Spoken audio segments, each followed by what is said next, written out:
നാരായണായ നമ നാരായണായ നമ നാരായണായ നമ നാരായണായ നമ നാരായണ സകല സന്താപനാശന ജഗന്നാഥ വിഷ്ണു ഹരേ നാരായണായ നമ.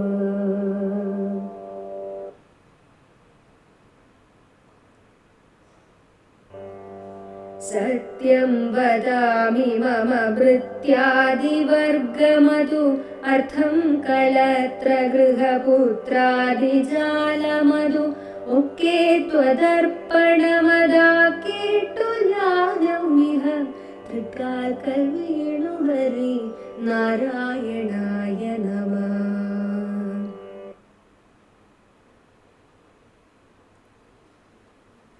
നാരായണായ നമ നാരായണ.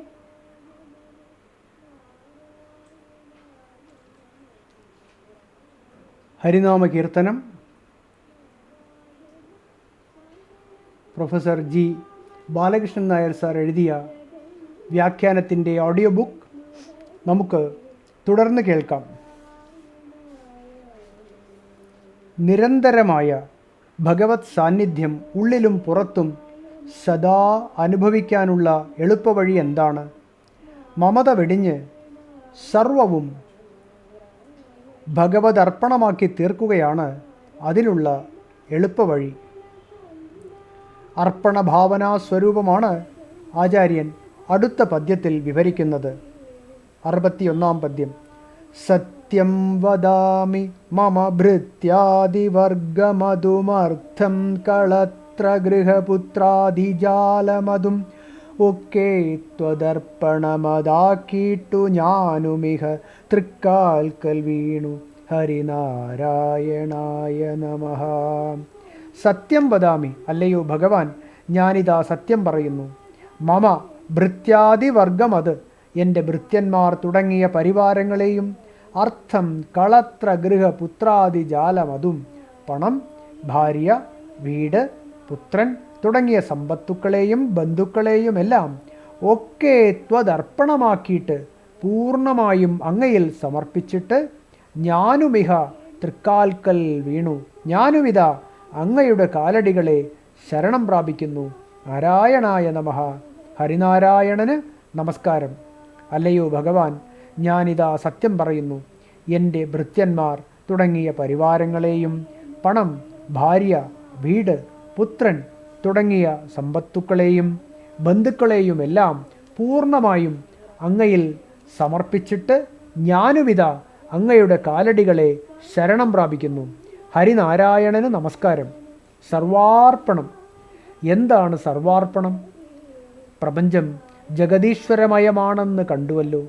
ഈ യാഥാർത്ഥ്യം ധരിച്ച് താൻ ഉൾപ്പെടെ സകലതും ഭഗവത് അംശമായതുകൊണ്ട് ഭഗവാന്റെ വകയാണെന്നുള്ള ഭാവനയോടെ മമത വെടിയുന്നതാണ് സർവാർപ്പണം. ഇങ്ങനെ സർവാർപ്പണം ചെയ്തയാൾ കൊട്ടാരത്തിലോ കൊടുങ്കാട്ടിലോ എവിടെയിരുന്നാലും ഈശ്വരനെ കണ്ടെത്തും. അയാളുടെ എല്ലാ കർമ്മവും ഈശ്വരാരാധനയായി മാറും. ഈ സർവാർപ്പണ ഭാവന ഉൾക്കൊള്ളാൻ കഴിയാത്തയാൾ വീട് വിട്ട് കാട്ടിൽ പോയി കഠിന തപം ചെയ്യുന്നത് കൊണ്ടും വലിയ പ്രയോജനമൊന്നും ഉണ്ടാകാനില്ല. ഗീതയിൽ 18-ാം അധ്യായത്തിൻ്റെ അവസാന ഭാഗം ഭഗവാൻ സത്യം കണ്ടെത്താനുള്ള എളുപ്പ വഴിയായി ഈ സർവാർപ്പണമാണ് ഉദ്ദേശിക്കുന്നത്. നീ എൻ്റെ പ്രിയ സുഹൃത്തായതുകൊണ്ട് അത്യന്തം രഹസ്യമായത് ഞാൻ നിനക്ക് ഉപദേശിക്കാം. മനസ്സ് എന്നിൽ സദാ അർപ്പിക്കൂ, സദാ എന്നെ കിട്ടാൻ കൊതിക്കൂ, എന്നെ പൂജിക്കൂ, എന്നെ നമസ്കരിക്കൂ, തീർച്ചയായും എന്നെ പ്രാപിക്കും.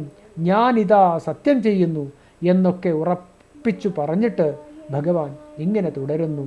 സർവധർമാൻ പരിത്യജ്യ മാമേകം ശരണം വ്രജ അഹം ത്വാ സർവപാപേഭ്യോ മോക്ഷയിഷ്യാമി മാ ശുചഃ. ഭഗവത്ഗീത 18:66. എല്ലാ ധർമ്മങ്ങളും വെടിഞ്ഞ് എന്നെ തന്നെ ശരണം പ്രാപിക്കൂ. ഞാൻ നിന്നെ എല്ലാ പാപങ്ങളിൽ നിന്നും രക്ഷിച്ചുകൊള്ളാം. ദുഃഖിക്കാതിരിക്കൂ. ഇവിടെ എല്ലാ ധർമ്മങ്ങളും വെടിയുന്നതിന് പുറമെ സ്വധർമ്മം വെടിയുകയോ വീട് വിട്ടിറങ്ങിപ്പോവുകയോ അല്ല മാനസികമായി സർവം ഭഗവാന്റേതാണെന്ന് കണ്ട് മമത ഉപേക്ഷിച്ച് സ്വധർമ്മം ഭംഗിയായി അനുഷ്ഠിക്കലാണെന്ന് ഓർക്കണം. അങ്ങനെയല്ലായിരുന്നുവെങ്കിൽ അർജുനനോട് യുദ്ധം ചെയ്യാൻ പറയുമായിരുന്നില്ലല്ലോ. എന്തായാലും ഈ സർവാർപ്പണ ബുദ്ധിയുടെ പ്രായോഗിക ഭാവനയാണ് തുഞ്ചത്താചാര്യൻ 61-ാം ശ്ലോകത്തിൽ നമുക്ക് കാട്ടിത്തന്നിരിക്കുന്നത്. പൂർണ്ണ സത്യദർശനം എന്താണ്? സ്വയം സത്യമായി തീരുകയാണ് പൂർണ്ണ സത്യദർശനം. സത്യത്തിൽ നിന്നും അല്പമെങ്കിലും അകന്നു നിന്നുകൊണ്ടുള്ള ദർശനം അപൂർണമായിരിക്കുകയേ ഉള്ളൂ. ഈ സത്യദർശന രഹസ്യമാണ് അടുത്ത പദ്യത്തിൽ സൂചിപ്പിക്കുന്നത്. Audio book തുടരുന്നതാണ്.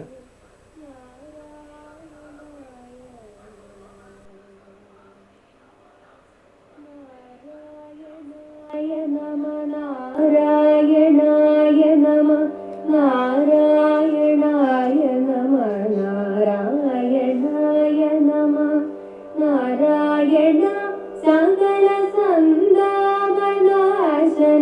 ജഗന്നാഥ വിഷ്ണു ഹരേ